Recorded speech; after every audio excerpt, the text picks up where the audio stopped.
Hello viewers, আসসালামু আলাইকুম। SB satisfied life চ্যানেলে সবাইকে জানাই স্বাগতম। তো আজকে বন্ধুরা আপনাদের সাথে শেয়ার করব কিভাবে একদম সহজ উপায়ে একদম গ্রাম্য স্টাইলে কলমি শাক ভাজি। এভাবে যদি ভাজি করে একবার খান তাহলে চেটেপুটে এক প্লেট ভাত নিমিষেই শেষ হয়ে যাবে। তো চলুন শুরু করা যাক। এর জন্য আমি একদম তরতাজা কলমি শাক নিয়েছি দর্শক বন্ধুরা। আর আমাদের কিন্তু গ্রামের বাড়িতে নিজেদের বাগানেই অনেক সুন্দর কলমি শাক হয়, কিন্তু আমি যেহেতু এখন গ্রামে নেই তো এখন আমার কিনে নিয়ে এসেছি আর কি। এগুলো হচ্ছে লাগানো, কিন্তু দেশিটাই সবচেয়ে বেশি মজা লাগে, যেটা বাড়িতে হয়। আমাদের গ্রামের বাড়ি আছে অনেক, কিন্তু এখন খেতে ইচ্ছা করছে, কিছু করার নেই, এই জন্য আমি এখান থেকে কিনেছি। তবে এই শাকগুলোও একদম তরতাজা। আমার অফিসের নিচেই সবজি দোকান আছে, ওনার সবজিগুলো সব টাটকা থাকে, শাকগুলো একদম তরতাজা। তো আমি এগুলোই ভাজি করবো আজকে একদম গ্রামীণ স্টাইলে, একদম সহজভাবে। এভাবে রান্না করে খেলে আপনারা নিমেষেই এক প্লেট ভাত খেয়ে ফেলতে পারবেন। আর অনেক মজা হয় এই শাক ভাজিটা, কলমি শাক। তো প্রথমেই বলে নেই, যারা আমার চ্যানেলটি সাবস্ক্রাইব করেনি অবশ্যই সাবস্ক্রাইব করে সাথেই থাকবেন, আর ভালো লাগে লাইক কমেন্ট করবেন। তো আমি হচ্ছে শাকগুলো সুন্দরভাবে ছোট ছোট করে কেটে ধুয়ে নিয়েছি।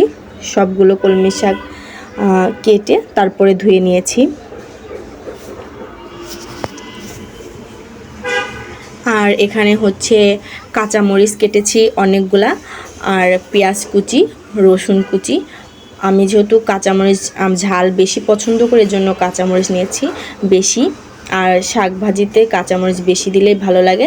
আর এখানে শুকনা মরিচ, আমি হচ্ছে এমনি এই 3টা শুকনা মরিচ ভাজি করে গরম ভাতের সাথে খাবো শাক ভাজির সাথে। আর আমি শাক ভাজি বা মাছ ভাজি করলে হচ্ছে শুকনো মরিচ ভাজি করি, ভাত রান্না শেষ। তো দর্শক বন্ধুরা, আমি চুলায় দিয়ে দিলাম, কড়াইতে শাকগুলো দিয়ে দিলাম। তো এই শাকগুলো প্রথমে ভাপ দিয়ে নিতে হবে। আমি যতগুলো কাঁচামরিচ কেটেছি সবগুলো দিয়ে দিলাম শাকের সাথে। আপনারাও সেম এইভাবেই করবেন। যদিও যারা পারেন তারা তো পারেনি, আর অনেকেই যারা নতুন রাঁধুনি বা জানেন না তাদের জন্য একদম সহজভাবে। তো আপনি অল্প কয়েকটা হচ্ছে রসুন কুচি আর পেঁয়াজ নেবেন, আর বাকিগুলো রেখে দিবেন পরে তেলে দেওয়ার জন্য। এই যে আমি রেখে দিলাম, আর অল্প কয়েকটা রসুন আর একটুখানি পেঁয়াজ দিয়েছি শাকের মধ্যে, আর সবগুলো কাঁচামরিচ দিয়ে দিয়েছি। আগে ভাপ দিয়ে নিতে হবে, পরে তেলে দিতে হবে। এটা কিন্তু একদম সহজ রান্না, সহজভাবে শাক ভাজি। পরিমাণ মতো লবণ দিয়ে নেবেন। আমি আমার পরিমাণ মতো লবণ দিয়ে নিচ্ছি দর্শক বন্ধুরা। যারা একদম রান্না করতে পারেন না নতুন, তাদের কাছেও কিন্তু এটা একদমই সহজ লাগবে। এটা একদমই গ্রাম্যভাবে সহজভাবে আমি করে দেখাচ্ছি। আমি এভাবেই করি। একটুখানি জাল দিবেন আর একটু নেড়ে দিবেন দর্শক বন্ধুরা, তাহলে শাকের ভিতরে যদি পানি থাকে, তরতাজা শাক হলে অবশ্যই পানি বের হবে, সেটা একটু জাল করলে পানি শুকিয়ে যাবে। এক্সট্রা করে কিন্তু শাকে কোনো পানি দিতে হয় না, এমনিতেই শাক থেকে পানি বের হয়। আর আমার এই শাকটাও হচ্ছে একদম তরতাজা, এখান থেকে পানি বের হবে, সেটা একটু জাল দিলে শুকিয়ে যাবে।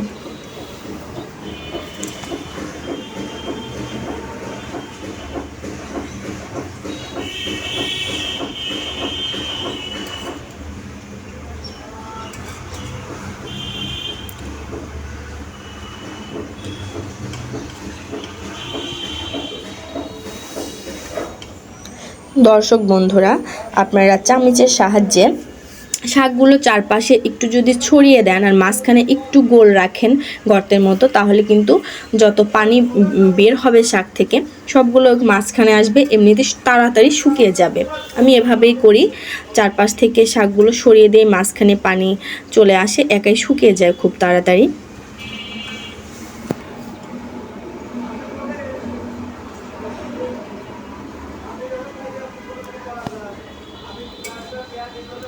আমার পানি শুকিয়ে গেছে দর্শক বন্ধুরা। এখন আমি শাকগুলোকে তুলে নিব, একটা পাত্রে তুলে নেবেন আপনারাও এভাবে।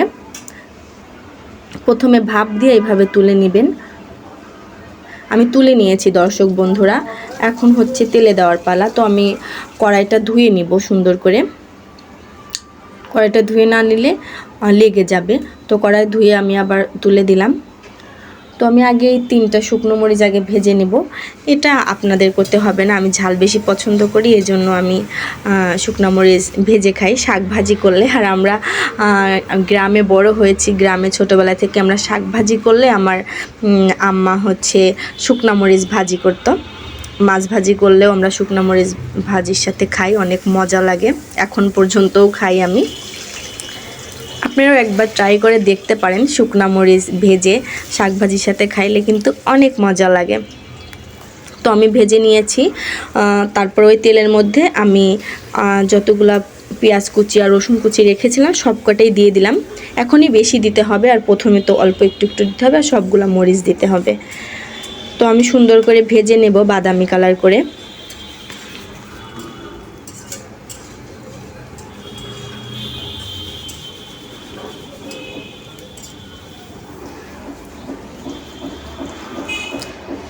একটু নেড়ে চেড়ে নেবেন।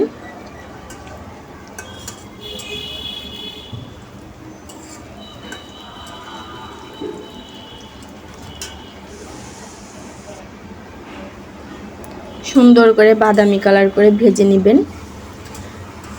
আমার প্রায় হয়ে এসেছে।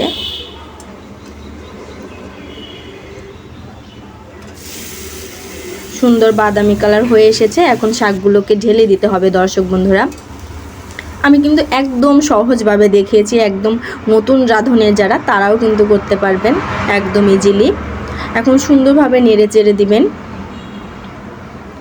আর কতক্ষণ ধরে আপনারা হচ্ছে তেলে দেওয়ার পরে নাড়বেন সেটা আপনাদের ইচ্ছা, কারণ কেউ কেউ অনেক বেশি শাক ভেজে একটু পুড়িয়ে খেতে পছন্দ করে, আবার কেউ কেউ অল্প ভাজি করে পছন্দ করে। আমি মিডিয়াম, মানে বেশিও পোড়াই না একদম অল্পও না, মিডিয়াম পছন্দ করি আর কি। তো এখন পর্যন্ত যারা আমার ভিডিও দেখছেন ধৈর্য সহকারে, তাদের জানাই অসংখ্য ধন্যবাদ। দেশ এবং দেশের বাহিরে আমার বন্ধুরা যারা দেখছেন তাদের কাছে ভিডিওটি যদি ভালো লেগে থাকে অবশ্যই একটি লাইক করবেন আর সুন্দর একটি কমেন্ট করবেন। আপনারা সুন্দর একটা কমেন্ট করলে কাজ করার অনুপ্রেরণা পাই, কাজ করার আগ্রহটা বেড়ে যায়। তো যারা এখনও চ্যানেলটি সাবস্ক্রাইব করেননি অবশ্যই সাবস্ক্রাইব করে সাথে থাকবেন আমার নিত্য নতুন ভিডিও পাওয়ার জন্য। আর যারা সাবস্ক্রাইব করে সাথে আছেন তাদের জানাই অসংখ্য ধন্যবাদ।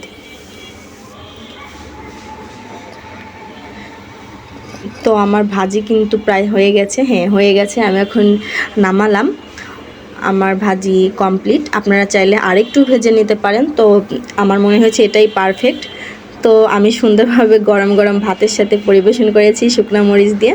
তো দর্শক বন্ধুরা, এভাবে যদি আপনারা কলমি শাক ভাজি করে খান একবারে চেটে পুটে 1 প্লেট ভাত নিমিশেই শেষ হয়ে যাবে। একবার অবশ্যই ট্রাই করে দেখতে পারেন। তো আজকের মতো এখানেই বিদায় নিচ্ছি, দেখা হবে পরবর্তী ভিডিওতে। সে পর্যন্ত সবাই ভালো থাকবেন, সুস্থ থাকবেন, আমার জন্য দোয়া করবেন। আসসালামু আলাইকুম।